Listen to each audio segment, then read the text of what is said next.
వైఎస్ఆర్ కాంగ్రెస్ పార్టీకి ఉన్నటువంటి social media accounts మీద చంద్రబాబు నాయుడు గారి ప్రభుత్వం పెద్ద ఎత్తున దాడి చేసే ప్రయత్నం చేస్తుంది. వైఎస్ఆర్ కాంగ్రెస్ పార్టీకి అఫీషియల్గా ఉన్న ఫేస్బుక్ అకౌంట్ని క్లోజ్ చేసేటటువంటి ప్రయత్నం చేసింది. ఇది ఒక పిరికి చర్యగా నేను భావిస్తున్నాను. వైఎస్ఆర్ కాంగ్రెస్ పార్టీ ఈ రాష్ట్రంలో జరుగుతున్నటువంటి అన్యాయాలను, అక్రమాలను, తెలుగుదేశం ప్రభుత్వం చేస్తున్నటువంటి దోపిడీ విధానాలను, లేదా తెలుగుదేశం పార్టీకి చెందినటువంటి ఎంపీలు, ఎమ్మెల్యేలు చేస్తున్న అరాచకాలను ఎప్పటికప్పుడు ప్రజల దృష్టికి తీసుకువెళ్ళటానికి రెగ్యులర్ మీడియాతో పాటుగా సోషల్ మీడియాను కూడా ఉపయోగించుకుంటుంది. ఇది సహజమైనటువంటి అంశం ప్రజాస్వామ్యంలో. Regular media 70% above Chandrababu Naidu గారి గుప్పెట్లో ఉంది కాబట్టి రెగ్యులర్ మీడియాలో మేము చెప్పేటటువంటి వాదనలు కానీ, విమర్శలు కానీ అంతగా ప్రజలకు చేరనీయకోకుండా చంద్రబాబు నాయుడు గారు ప్రయత్నం చేస్తున్నారు. సోషల్ మీడియా అలా కాదు. సోషల్ మీడియా ప్లాట్ఫామ్స్ మీద మేము చేసేటటువంటి ప్రతి విమర్శ కానీ, ప్రసంగం కానీ ప్రజల మధ్యకు వెళుతుంది. దాన్ని ఏదో ఒక విధంగా అడ్డుకోవాలనేటువంటి ఒక విష ప్రయత్నాన్ని చంద్రబాబు నాయుడు గారు చేస్తున్నారు. దానికి పోలీస్ వ్యవస్థను అడ్డం పెట్టుకొని వారి చేత కంప్లైంట్ ఇప్పించి మా అకౌంట్స్ని క్లోజ్ చేసేటటువంటి ప్రయత్నం చేస్తున్నారు. ఇది ప్రజాస్వామ్యంలో చాలా దురదృష్టకరమైనటువంటి ప్రయత్నం.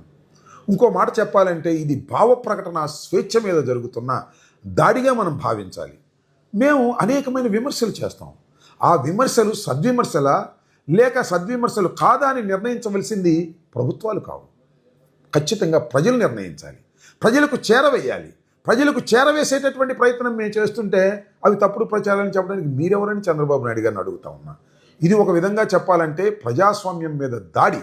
ఇది ఖచ్చితంగా వైఎస్ఆర్ కాంగ్రెస్ పార్టీ మీద మాత్రమే దాడిని భావించకండి. ఇది ప్రజాస్వామ్యం మీద దాడిగా భావించవలసినటువంటి అవసరం ఉందని ఈ సందర్భంగా నేను చెబుతున్నాను. ప్రతిపక్ష స్వరాన్ని అణిచివేయటానికి అధికార దుర్వినియోగానికి పాల్పడుతున్నారు అని కూడా అంటారు. సోషల్ మీడియా మీద ఆంక్షలు ప్రజాస్వామ్య విరుద్ధం. ప్రభుత్వ వైఫల్యాలను బయట పెడుతుంటే కక్షపూరితంగా మా అకౌంట్స్ని క్లోజ్ చేస్తున్నారని కూడా అంటారు. ఇంతకుముందు సోషల్ మీడియాలో యాక్టివ్గా పనిచేస్తున్నటువంటి వ్యక్తులకు నోటీసులు ఇచ్చారు, కేసులు పెట్టారు, భయపెట్టారు, జైల్లో పెట్టారు. అయినా కూడా సోషల్ మీడియాలో విస్తృతంగా విమర్శలు రావడంతో భయపడి ఈ విధమైన కార్యక్రమాలు నారా చంద్రబాబు నాయుడు గారు చేస్తున్నారనేది గమనించాలని కూడా మనవి చేస్తున్నాను.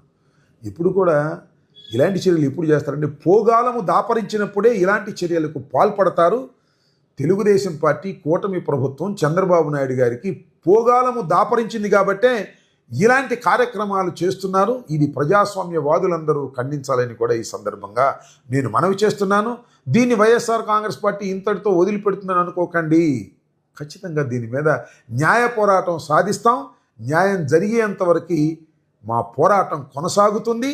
దీనిలో ఏ విధమైన సందేహము లేదని ఈ సందర్భంగా నేను చెప్పదలుచుకున్నాను. వైఎస్ఆర్ కాంగ్రెస్ పార్టీకి ఉన్నటువంటి సోషల్ మీడియా అకౌంట్స్ మీద చంద్రబాబు నాయుడు గారి ప్రభుత్వం పెద్ద ఎత్తున దాడి చేసే ప్రయత్నం చేస్తుంది. వైఎస్ఆర్ కాంగ్రెస్ పార్టీకి అఫీషియల్గా ఉన్న ఫేస్బుక్ అకౌంట్ని క్లోజ్ చేసేటటువంటి ప్రయత్నం చేసింది. ఇది ఒక పిరికి చర్యగా నేను భావిస్తున్నాను.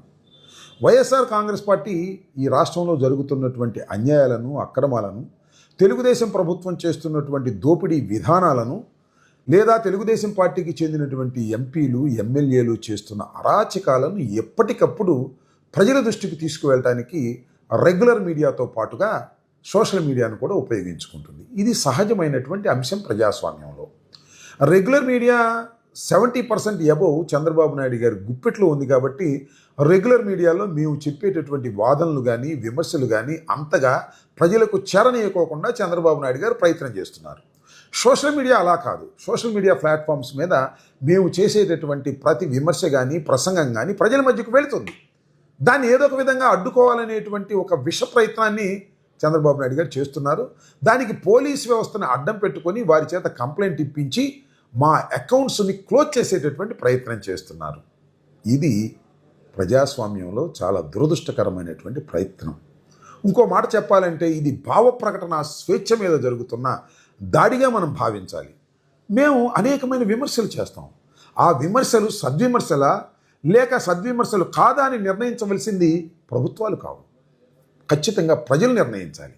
ప్రజలకు చేరవేయాలి. ప్రజలకు చేరవేసేటటువంటి ప్రయత్నం మేము చేస్తుంటే అవి తప్పుడు ప్రచారాన్ని చెప్పడానికి మీరెవరని చంద్రబాబు నాయుడు గారిని అడుగుతా ఉన్నా. ఇది ఒక విధంగా చెప్పాలంటే ప్రజాస్వామ్యం మీద దాడి. ఇది ఖచ్చితంగా వైఎస్ఆర్ కాంగ్రెస్ పార్టీ మీద మాత్రమే దాడిని భావించకండి, ఇది ప్రజాస్వామ్యం మీద దాడిగా భావించవలసినటువంటి అవసరం ఉందని ఈ సందర్భంగా నేను చెబుతున్నాను. ప్రతిపక్ష స్వరాన్ని అణిచివేయటానికి అధికార దుర్వినియోగానికి పాల్పడుతున్నారు అని కూడా అంటారు. సోషల్ మీడియా మీద ఆంక్షలు ప్రజాస్వామ్య విరుద్ధం.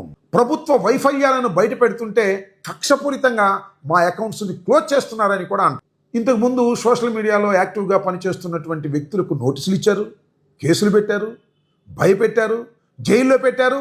అయినా కూడా సోషల్ మీడియాలో విస్తృతంగా విమర్శలు రావడంతో భయపడి ఈ విధమైన కార్యక్రమాలు నారా చంద్రబాబు నాయుడు గారు చేస్తున్నారనేది గమనించాలని కూడా మనవి చేస్తున్నాను.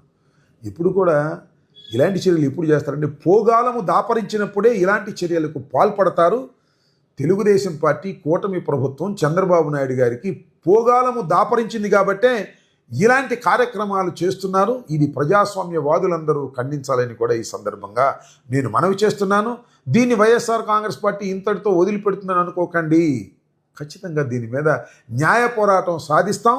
న్యాయం జరిగేంత వరకు మా పోరాటం కొనసాగుతుంది. దీనిలో ఏ విధమైన సందేహము లేదని ఈ సందర్భంగా నేను చెప్పదలుచుకున్నాను.